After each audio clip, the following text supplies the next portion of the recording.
Ekologi. Ekologi adalah ilmu yang mempelajari hubungan timbal balik antara makhluk hidup dengan lingkungannya, baik antar makhluk hidup maupun dengan benda-benda mati. Kata ekologi berasal dari bahasa Yunani, yaitu oikos, yang berarti rumah atau tempat hidup, dan logos yang berarti ilmu. Ekologi bisa terdiri dari individu, populasi, komunitas, ekosistem, hingga biosfer. Itu semua adalah tingkatan ekologi dari yang terendah hingga yang tertinggi. Kita mulai dari tingkatan yang terendah, yaitu individu. Individu merupakan tingkat ekologi yang paling rendah, yaitu satu jenis organisme.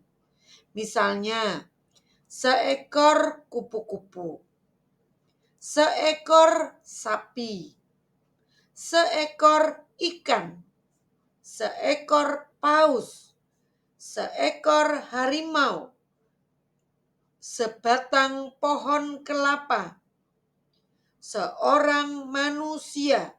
Ya, jadi satu. Itulah individu.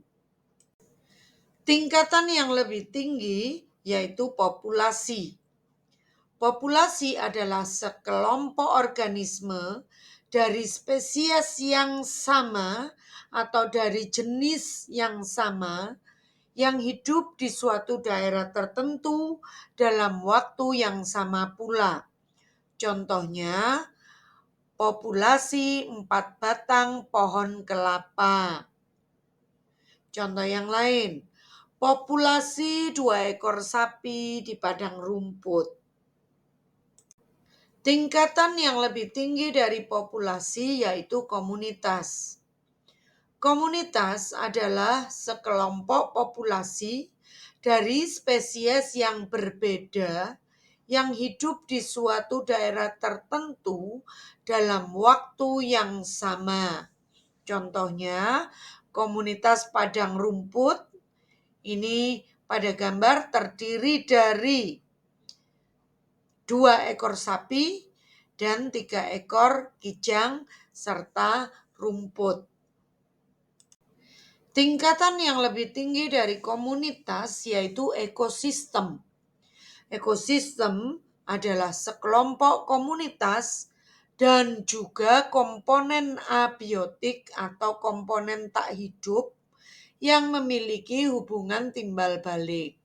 Contohnya, ekosistem air tawar, ekosistem air laut, ekosistem padang rumput, di mana di dalam ekosistem itu juga terdiri dari komponen biotik dan abiotik. Yang berikutnya adalah biosfer. Biosfer adalah semua jenis ekosistem yang ada di permukaan bumi, mulai dari laut yang terdalam hingga udara. Ya, jadi biosfer itu sekali lagi adalah semua jenis ekosistem di permukaan bumi.